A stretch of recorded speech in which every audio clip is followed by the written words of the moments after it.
Hi வீப்ளே trending நேயர்கள் எல்லாருக்குமே வணக்கம். நான் இசக். இன்னைக்கு வலைப்பேச்சந்தன் அவர்கள் போன வாரம் சில விஷயங்களை பற்றி பேசிகிட்டு இருந்தார். ஆனால் இந்த படம் வந்து வேறு லெவலில் இருக்கும் அப்படின்னு சொல்லிட்டு இருக்க தாண்டி அவர் நினச்சதை விட வேற ஒரு படம் சூப்பராக வந்திருக்கு அப்படின்றத பற்றி சொல்கிறதுக்கு காத்துட்டு இருக்காரு. வாங்க அவர்கிட்ட கேட்டு தெரிஞ்சுக்கலாம்.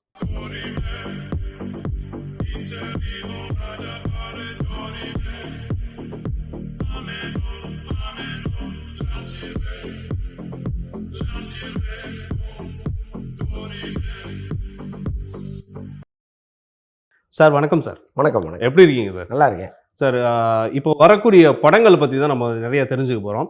லாஸ்ட்டு வந்த படங்களில் சில படங்களை பற்றி நம்ம பேசிகிட்டு இருக்கும்போது நீங்கள் டூரிஸ்ட் ஃபேமிலிக்கான ஒரு விஷயத்தை வந்து சொல்லியிருந்தீங்க. பட் அது வேறு மாதிரி ஒரு விஷயங்கள். ஏன்னா ஒரு சில படங்கள் வந்து ஸ்டார்ட் பண்ணும்போது ஒரு மாதிரி இருக்கும், அது ஸ்லோ பிக்கப்பில் இன்றைக்கி வந்து வேறு லெவலில் நிற்குது அப்படின்றது தான். பட் அந்த படத்தை பற்றி நம்ம கொஞ்சம் தெரிஞ்சுக்கணும். இந்த படத்தை பற்றி கொஞ்சம் ஃபஸ்ட்டு சொல்லிடுங்க.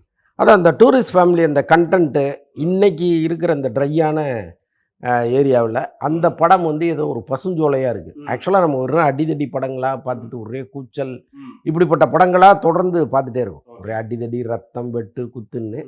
அதில் வந்து அப்படியே ஒரு பன்னீர் புஷ்பம் பூத்த மாதிரி ஒரு படம் எப்போவாவது வரும். ஸோ அந்த வரிசையில் வந்திருக்கிற படமாக தான் இதை நம்ம பார்க்க வேண்டியதாக இருக்குது. ஒரு கண்டென்ட் அதுக்குள்ளே இருக்குது. ஆக்சுவலாக ஈழத்தமிழர்களை நம்ம என்னவா பார்க்குறோம், இங்கே நம்ம ஊரில் அவங்களுக்கான மரியாதை என்னவா இருக்குது. ஸோ இதெல்லாம் மையப்படுத்திய ஒரு படமாக இருக்குது.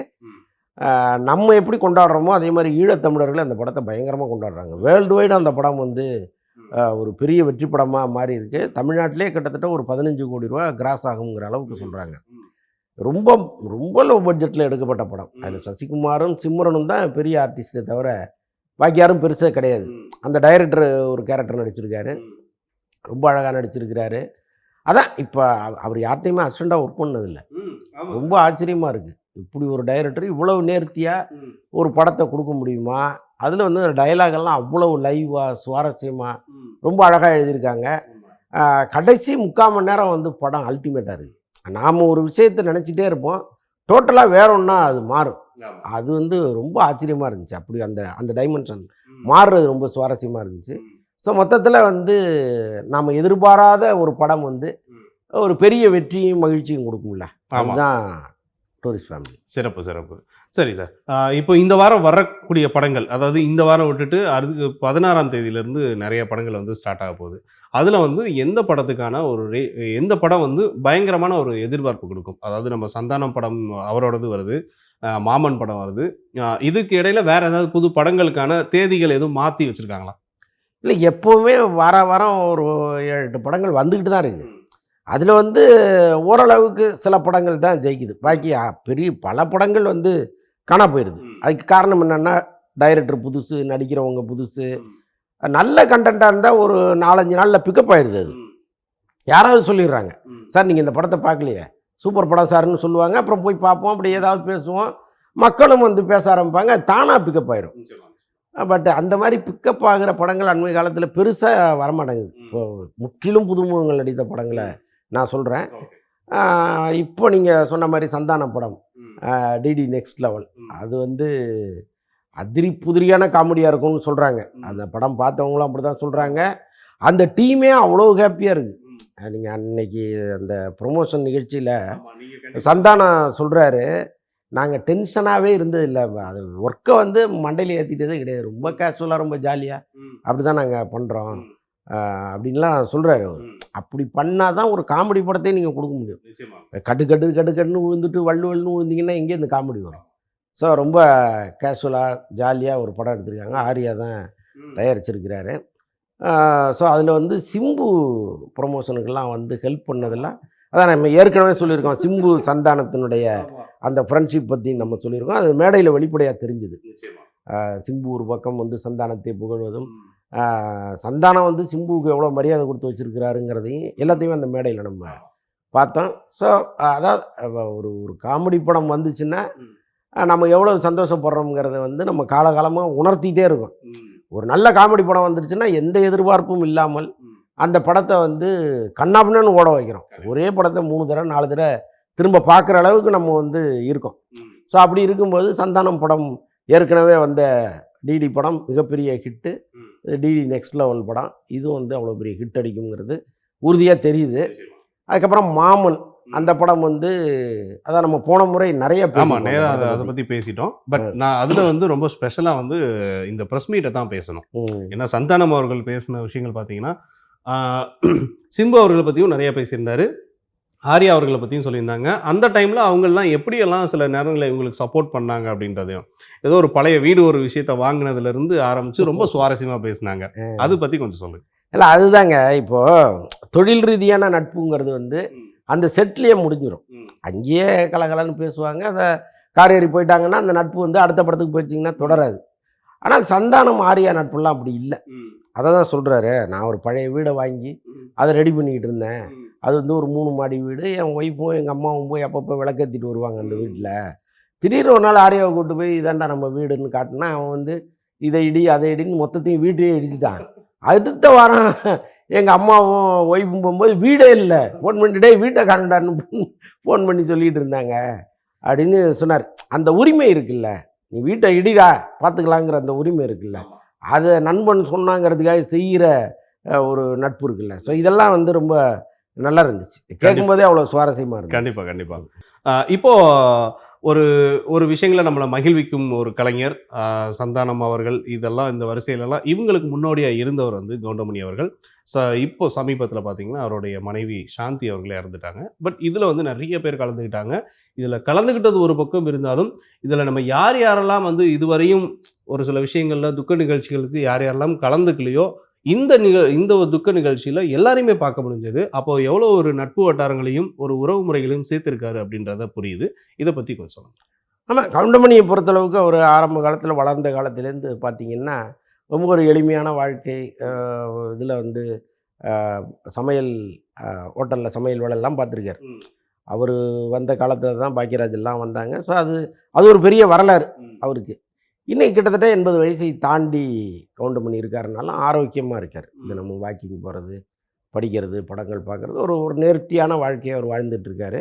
அதான் இந்த வாழ்க்கை வந்து அவங்க மறைந்தால் கூட ஒரு நிறைவான வாழ்க்கை தான் அவங்க வாழ்ந்திருக்காங்க. ஒரு பக்கம் என்னென்னா கவுண்டமணி வந்து தன்னை பற்றியோ தன் குடும்பத்தை பற்றியோ பெருசாக வெளியில் எப்பவுமே சொன்னது கிடையாது. அவர் வந்து அதில் ரொம்ப இன்டர்வியூ கூட யாருக்குமே கொடுக்க மாட்டார். எவ்வளோ பெரிய ஆட்கள்லாம் கவுண்டமணி இன்டர்வியூ எடுத்துன்னு ரொம்ப ட்ரை பண்ணாங்க. நோனோ அப்படின்ட்டார். அவர்கிட்ட பேட்டி கேட்க அந்த காலத்தில் போகும்பொழுதெல்லாம் ஒரு விவசாயி எடுங்க, ஒரு விஞ்ஞானி எடுங்க, எதுக்கு அவர் நடிகனை வந்து எடுக்கிறீங்க. அந்த வகையில் ஒரு எம்ஆர் ராதா மாதிரி அவர். ஸோ அதனால் அவர் வந்து நடிப்புங்கிறது ஒரு தொழில், அது எதுக்கு இவ்வளோ பெருசாக நீங்கள் பில்டப் பண்ணுறீங்கிற அளவுக்கு பேசுகிற ஆள் அவர். அவருடைய மனைவி மகள்கள் அதை பற்றிலாம் அவர் எங்கேயுமே வெளியில் பேசுனது கிடையாது.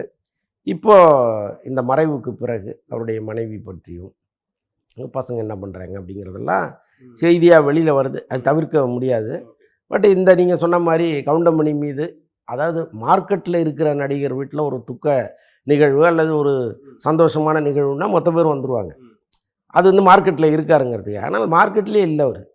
எப்போவோ அவர் வந்து நடிக்கிறதை நிறுத்திட்டார். இப்போ ஏதோ ஒரு படம் ஒன்று அண்டர் ப்ரொடக்ஷனில் இருக்குது, அவ்வளோதான். மற்றபடி வந்து அவருடைய பழைய நட்பு, அவர் வந்து திரையுலகத்தில் பண்ண சாதனை, இதெல்லாம் மனசில் வச்சுக்கிட்டு தான் எல்லாருமே வந்து ஓடி வராங்க. சத்யராஜெல்லாம் அவருடைய க்ளோஸ் ஃப்ரெண்டு. சத்யராஜ் அவரும் பண்ணுற அட்டகாசமே அது வரலாறு, எழுதிட்டே இருக்கலாம், நீங்கள் பேசிகிட்டே இருக்கலாம். ஸோ அப்படி பல அட்டவிடங்களை பண்ண கோஷ்டி அது. ஸோ அவரெல்லாம் வந்து பதறி அடிச்சுட்டு ஓடி வர்றாரு. விஜய் வந்ததை நான் ரொம்ப பெருசாக பார்க்குறேன். ஏன்னா இது மாதிரி துக்க நிகழ்வுகளுக்கு பெரும்பாலும் யார் உச்ச நடிகரோ அவங்க போக மாட்டாங்க. ரஜினி வந்து சென்னையில் இல்லை, இருந்திருந்தால் ஒரு வேளை கட்டாயமாக அவர் வந்திருப்பார். ஏன்னா ரஜினிக்கெல்லாம் கவுண்டமணி வந்து அப்படி ஒரு இன்ஸ்பிரேஷன். ஆக்சுவலாக வந்து கவுண்டமணி ரஜினி எல்லாம் ஜூனியர் ஆர்டிஸ்டாக இருந்த காலத்தில் கார் வந்து அவங்கள பிக்கப் பண்ணிட்டு போகணும். அதே மாதிரி இறக்கி விட்றதும் நடக்கும். ஷூட்டிங் முடிஞ்சு எங்கேயோ நடந்து அப்போ என்ன பண்ணுவாங்கன்னா, வடபழனி தான் பாயிண்ட்டு. பட் அவருக்கு ரஜினிக்கு வீடு வந்து மியூசிக் அகாடமிட்ட அங்கே தான் எங்கேயோ தங்கியிருந்தார்.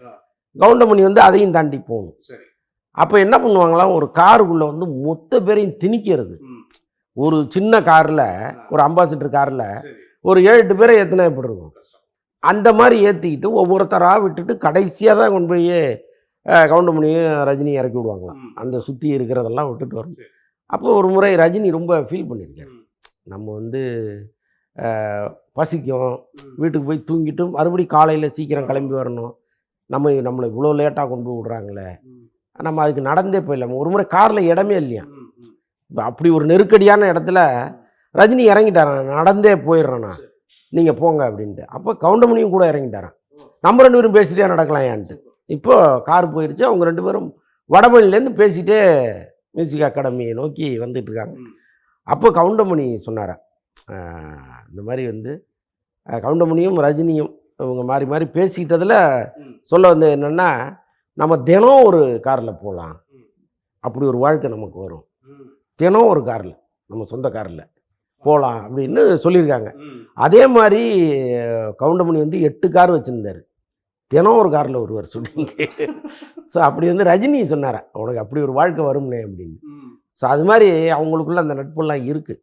ஆனால் ரஜினி வந்து வெளியூரில் இருந்ததுனால படப்படி இதுக்கு வரல, அந்த இறப்புக்கு வரலை.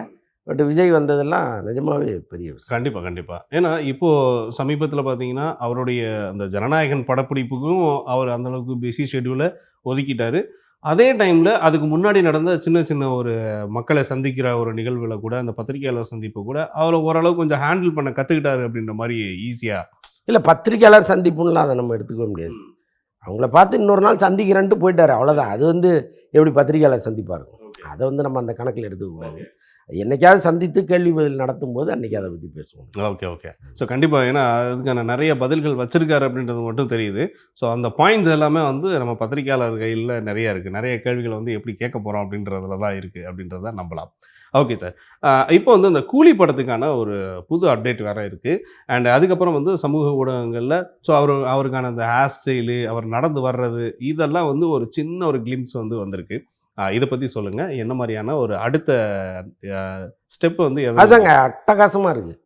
அந்த கூலியில் வந்து அந்த இது வந்து ரொம்ப அட்டகாசமாக இருக்குது. அப்படி அவ்வளோ ஸ்டைலிஷாக அவ்வளோ அழகாக இருக்கார். இப்போ அந்த இது 2த்தையுமே எடுத்து போடுறாங்க.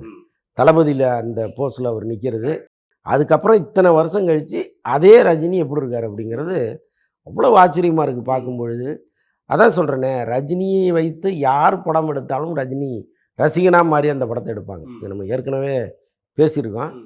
ரஜினியை வந்து அவ்வளோ ஸ்டைலிஷாக பார்க்கணுன்னு லோகேஷ் கனகராஜ் நினச்சி அப்படி உருவாக்கியிருக்கிறாரு. அவர் நிற்கிறது, பார்க்குறது, நடக்கிறது எல்லாமே வேறு மாதிரி வரும் போல இருக்குது. அதான் அது லோகேஷ் கனகராஜ் ரஜினி காம்பினேஷனுங்கிறது ரொம்ப எதிர்பார்ப்புக்குரிய ஒரு காம்பினேஷனாக இருக்குது. ஓகே, ஃபுல்ஃபில் பண்ணும். நிச்சயமாக. இல்லை, ரெடினை பொறுத்தளவுக்கு கோலமாவு கோயிலாவில் நம்ம ரொம்ப ரசித்தோம். அது நெல்சனுடைய நெருங்கிய நண்பர் அவர். ஸோ அதனால் அவர் வந்து நடிப்புக்கு கொண்டு வந்துட்டார். பட் அவரை பொறுத்தளவுக்கு அவர் வேறு ஒரு பிஸ்னஸ் இல்லைங்க. அவங்கெல்லாம் சூரியன் மாதிரி, நீங்கள் அதை வந்து யாருமே வந்து மறைக்கவே முடியாது. இவங்க அந்த லெவலுக்கு போகணும்னா நிறைய ஹோம் ஒர்க் பண்ணணும். இப்போ சந்தானம் அன்னைக்கு மேடையில் ஆக்சுவலாக சந்தீப் கிஷனுடைய பர்த்டே இன்னைக்கு. ஸோ அதையொட்டி அந்த படம் தொடர்பான ஒரு கிளிம்ஸ் வெளியிட்டிருக்காங்க. அதில் வந்து ஜேசன் சஞ்சய் டைரக்ட் பண்ணுற மாதிரியும். இவ்வளோ நேரம் ரொம்ப சூப்பராக பேசிகிட்டு இருந்தார். அதை பேசிகிட்டு இருக்கும்போதே அடுத்த ஒரு தகவல்களை நான் வந்து அடுத்த பகுதியில் தான் சொல்லுவேன்னு காத்துட்ருக்காரு. வாங்க 2ஆம் பகுதியில் சந்திக்கலாம்.